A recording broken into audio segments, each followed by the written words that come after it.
প্রিয় দর্শক, আসসালামু আলাইকুম। আজকে গুরুত্বপূর্ণ একটা বিষয় নিয়ে আলোচনা করব। অত্যন্ত গুরুত্বপূর্ণ, যেটা সংশোধন হতে যাচ্ছে এবং মানুষের আশা করা যাচ্ছে যে দীর্ঘদিনের অপেক্ষা, দীর্ঘদিনের তিতিক্ষার ফসল এবার ভালো কিছু অর্জন হবে, ভালো কিছু আসবে। তা হলো দেওয়ানি কার্যবিধি সংশোধন।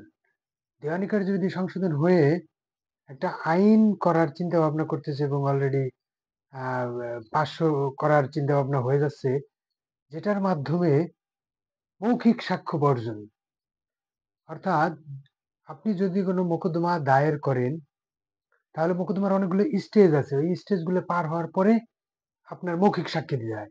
দালিলিক সাক্ষ্য থাকার পরেও মৌখিক সাক্ষ্য প্রয়োজন হয়ে থাকে। কিন্তু বর্তমানে ২০২৫ সালে ভূমি আইন পরিবর্তন করে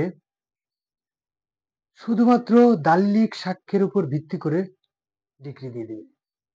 শুধুমাত্র দালিলিক সাক্ষ্য যার ফেভার আছে, যার উপরে বাইন্ডিং আছে, শুধু তাকেই, তার উপরে ডিপেন্ড করে আদালত রায় দিয়ে দিবে। খুবই ফলপ্রসূ, খুবই একটা সন্তোষজনক একটা পর্যায়ে চলে আসতেছে, যা আমাদেরও কাম্য, যে সবারই কাম্য। একটা সিভিল মামলা ৩০ বছর চলে, ৫০ বছর চলে, মিনিমাম ১২ বছর চলে। এটা খুবই একটা গর্হিত কাজ। এটা খুবই কষ্ট পায় লোকজন, আসলে মামলা করতে চায় না, যার কারণে দেখা যায় এই ২০২৫ সালে যদি আইনটা সংশোধন হয়তো অচিরেই হয়ে যাবে, কিছুদিনের মধ্যে হয়ে যাবে। যদি হয়ে যায়, তাহলে দ্রুত আপনারা একটা ফল আশা করতে পারেন। এই বার্তাটা দেওয়ার জন্যই আমার এই আজকের এই লাইভটা করা।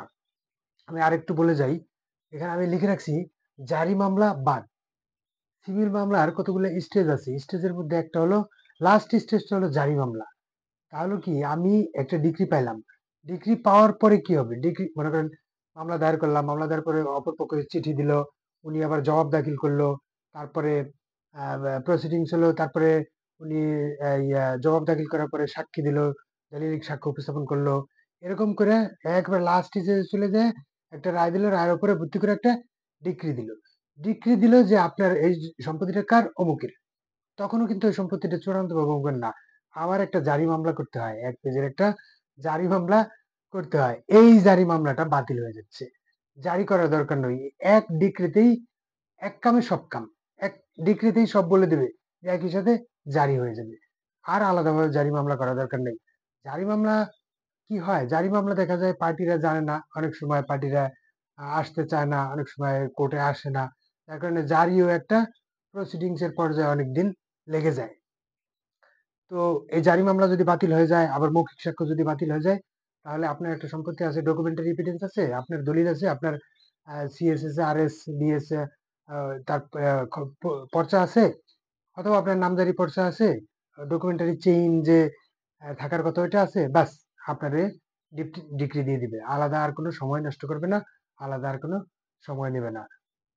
এটা বিস্তারিত বিষয় নিয়ে যতটুকু আমার জানা ছিল বললাম। আরো যদি কারো কিছু জানার থাকে, আপনারা কমেন্টসে বলে দিতে পারেন।